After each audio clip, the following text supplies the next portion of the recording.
শুনছেন শিরোনাম, এবার বিস্তারিত। বাংলাদেশ জাতীয়তাবাদী দল বিএনপির ভারপ্রাপ্ত চেয়ারম্যান দেশনায়ক তারেক রহমানের ৩১ দফা বাস্তবায়নের লক্ষ্যে লিফলেট বিতরণ করছেন নগরীর অক্সিজেন মোড় বিএনপির যুবদল, স্বেচ্ছাসেবক দল, ছাত্রদল, বিএনপির অঙ্গ ও সহযোগী সংগঠনের অসংখ্য নেতৃবৃন্দ। লিফলেট বিতরণের পর বক্তারা বলেন, নির্বাচনকে সামনে রেখে বাংলাদেশকে ঢেলে সাজাতে সমগ্র বাংলাদেশ জনগণ ঐক্যবদ্ধ। জানেন, দেশনায়ক তারেক রহমান বাংলাদেশকে ঢেলে সাজানোর জন্য আমরা রাষ্ট্র কাঠামো মেরামতের লক্ষ্যে যে ৩১ দফা জনগণকে বোঝানোর লক্ষ্যে আমরা আজকে লিফলেট আকারে প্রত্যেকটা দোকানে দোকানে যাচ্ছি, সাধারণ মানুষের কাছে যাচ্ছি। আমাদের দলের যে কর্মসূচি, ইনশাআল্লাহ আগামীতে আমরা এই কর্মসূচি বাস্তবায়ন হবে বলে আমি বিশ্বাস করি। জনগণ যদি আমাদেরকে ভোট দেয়, ইনশাআল্লাহ আগামীতে আমরা সরকার গঠনের মাধ্যমে এই দেশকে ৩১ দফা যে কর্মসূচি দেশনায়ক তারেক রহমান দিয়েছেন, ওই দফাগুলোকে বাস্তবায়ন করার লক্ষ্যে জনগণকে সম্পৃক্তর মাধ্যমে আমরা কাজ করে যাচ্ছি। আপনারা ইতিমধ্যে দেখেছেন, বাংলাদেশ জাতীয়তাবাদী দল ৫-৩ ওয়ার্ড, যুবদল, ছাত্রদল, মহিলা দল, শ্রমিক দল সহ শত শত নেতাকর্মীরা আজকে আমরা মাঠে নেমে পড়েছি।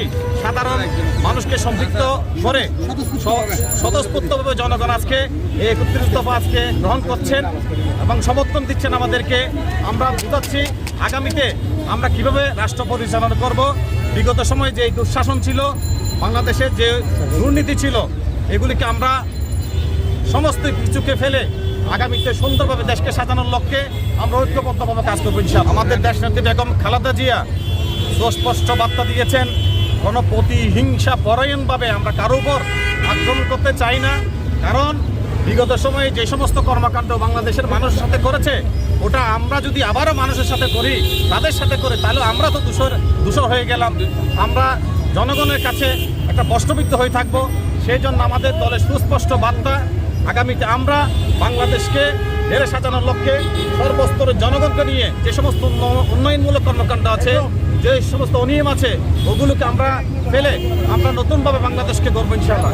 আমার নাম ইউসুফ, বিএনপির আহ্বায়ক কমিটি মেম্বার। বাংলাদেশের সাধারণ জনগণের অধিকার আদায়ের লক্ষ্যে দিনরাত কাজ করে যাচ্ছেন বিএনপির ভারপ্রাপ্ত চেয়ারম্যান দেশনায়ক তারেক রহমান, এমনটি বলেন বক্তারা। আমরা আমাদের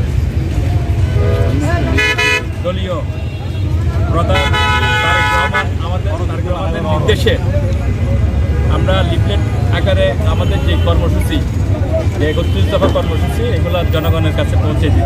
আমরা নয়াহাটে করছিলাম, এখন হচ্ছে অক্সিজেন মোড়, এবং আতরের ডিপো, মোরাদপুর সহ বিভিন্ন অঞ্চলে চলমান আর কি আমাদের লিফলেট। আশানুরূপ সাড়া পাচ্ছি এবং মানুষ আমাদেরকে খুব খুশি, স্বস্ফূর্তভাবে আমাদেরকে গ্রহণ করতেছে। আমাদের লিফলেটগুলো তারা স্বস্ফূর্তভাবে গ্রহণ করতেছে। মোহাম্মদ আফসারউদ্দিন। আচ্ছা, আমি থানা বিএনপির সাবেক সাংগঠনিক সম্পাদক। আচ্ছা, আমরা তো আপনিও দেখছেন, আমরা যেহেতু লিফট নিয়ে গেছি, আপনিও ছিলেন, আপনিও দেখছেন জনগণ কিরকম সাড়া দিচ্ছে। আচ্ছা, জনগণ ইনশাল্লাহ গত আওয়ামী স্বৈরাচার আমল থেকে মানুষ আজকে নিষ্কৃতি পেয়েছে।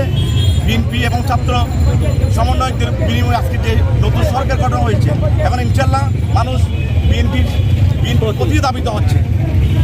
কারণ সন্ত্রাস এবং নৈরাজ্যের বিরুদ্ধে বিএনপির অবস্থান সবসময় পরিষ্কার। আর আমাদের বিএনপির ভারপ্রাপ্ত চেয়ারম্যান তারেক রহমান সাহেবের নির্দেশ, সন্ত্রাস এবং চাঁদাবাজির বিরুদ্ধে বিএনপির অবস্থান কঠোর। আমরা জনগণের পাশে আছি। আগামী দিন ইনশাল্লাহ তারেক যে ৩১ দফা নিয়ে আমরা জনগণের দ্বারা দ্বারা পৌঁছাচ্ছি। আগামী দিন তারেক যে সরকার হবে, ইনশাল্লাহ ৩১ দফার মধ্যেই সব কিছু লিপিবদ্ধ আছে। তারেক আমাদের চেয়ারম্যান সাহেব যে নির্দেশ দিয়েছেন, আপনারা ইতিমধ্যে দেখেছেন যে জায়গায় আমাদের বিএনপির যে কোনো অঙ্গ সংগঠন এবং বিএনপি নেতার মধ্যেও যাদের বিরুদ্ধে একটু সন্ত্রাস, চাঁদাবাজের অভিযোগ এসেছে, তাদেরকে সঙ্গে সঙ্গে বহিষ্কার করে দিয়েছে। সামনেও যাতে আমাদের কোনো নেতা কর্মী কোনো অপকর্মে লিপ্ত না হয়, সে ব্যাপারে স্পষ্ট বার্তা, যেই নেতাই হোক, যত বড় নেতা হোক, কোনো অপকর্মে লিপ্ত থাকবে তাদেরকে বহিষ্কার করা।